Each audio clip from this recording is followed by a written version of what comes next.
So, takes na may bawi dyan. So, tanggalin mo yung bawi by playing H5 or, ay, hindi, kinapture agad ni West. Boy! Ano yan? Pinakain? Ano yun? That little mouse, 'cause I'm an albatross.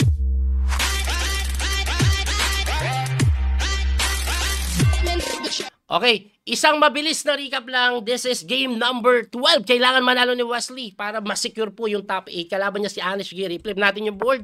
At eto na nga po, Italian game. Roy Lopez pala. Roy Lopez. Oh.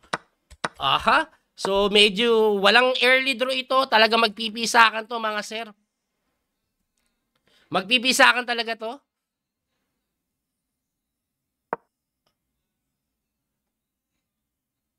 Umatras yung kabayo, C5 lang para hindi makontrol ng D4, okay? Pero yung bishop, tingin ko baka lumabas dito eh. Ayan, gaganon lang siguro yan, no?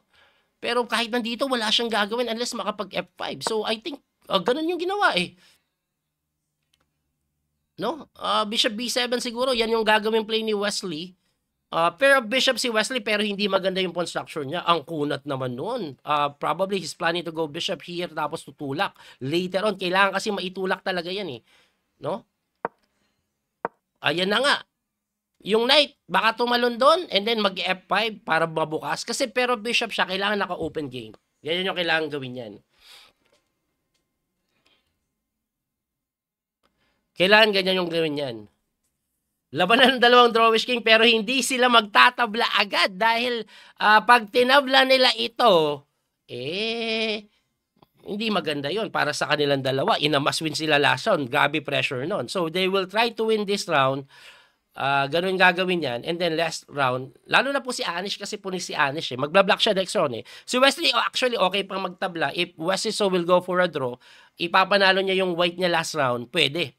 Pero eto po is pinakamaganda. I-try na ni Wesley this round. Tumalon yung kabayo.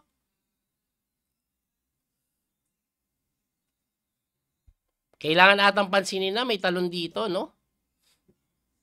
Kailangan atang pansinin yan. Baka kailangan kainin na yan.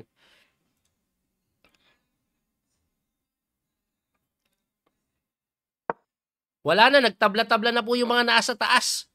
Nagtabla na si Fabi kay Lebon, tabla na si Bolidar kay Nepo, Aleresa tabla kay Hans Mokniman. So yung mga 8 points talaga nakipagpatayan pa ngayon, including Magnus. Nag-knight sa D4. May pressure dito. Ngayon, pag kinapture kasi yan, may heal yung pawn structure. Okay, I think that's what Wessex was trying to do here.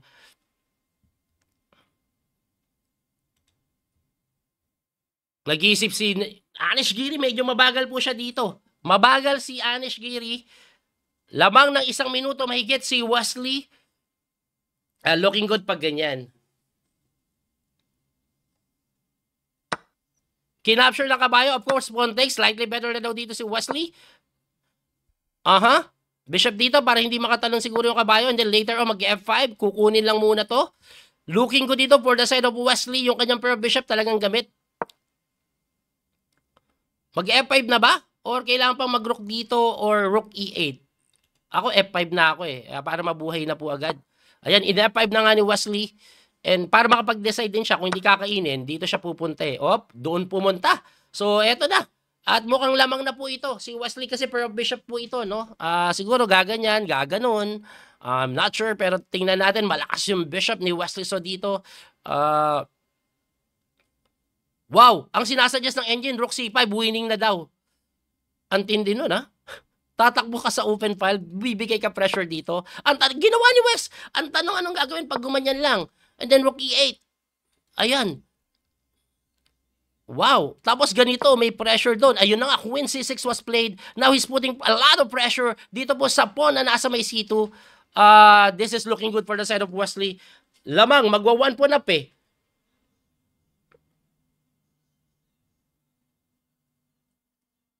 Magwa-1 pawn up.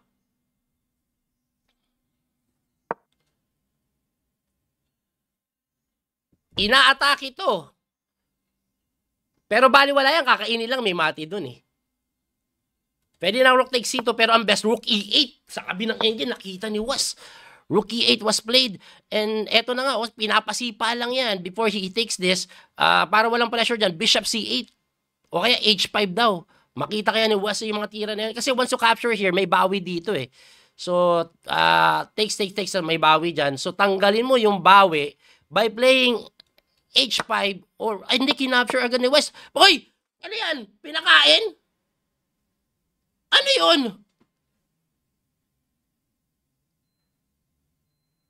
Ano yan?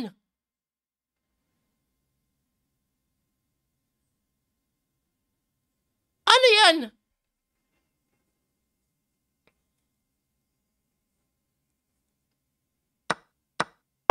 Ay, hindi. Nag-error lang, putek. Putek! Pinakaba ako dun, Ay, hanip yun. Nag-error lang pala. Panic time na kasi, pero balikan natin pagka rook takes ito, kinapture. Ayan ang nangyayari sa ngayon.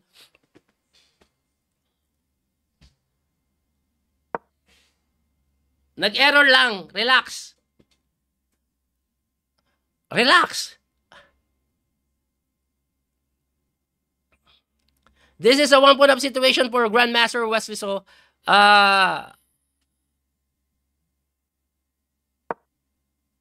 alright, pinapalit yung Reyna kasi one-point-up eh. Of course, ayun, dumipensa lang si Wes. Uy, hinamon. Bishop takes F4, kaya lang ang problema, yung counterplay, nandyan, May counterplay sa C7. And yung tore lalakas.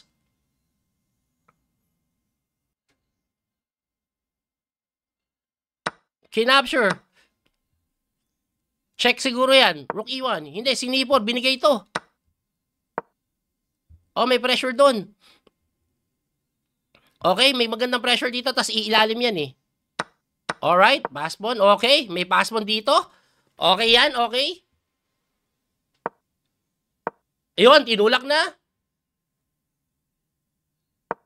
Takes. Okay. This is it. Winning na to. Tulak-tulak lang ng mga pawn, sir. Tulak. Okay. Okay. Take, sacrifice, tulak. Pwede na, di ba? Alright, winning na. Winning na si Wesley. Qualified na po ata. Tulak ng pawn, either way. Kabilaan, pwede itulak. Promote, check. Promote, yun. Okay. Alright, sasacrifice lang yan and then tulak. Alright, this is it. Panalo na. Panalo si Wesley. Panalo si Wesley. This is one piece up. Alright. Ayos. Woo! Panalo si Wesley so dito. And I think magre-resign na yan. Panalo na. Alright, very good yun. That little mouse, 'cause I'm an albatross.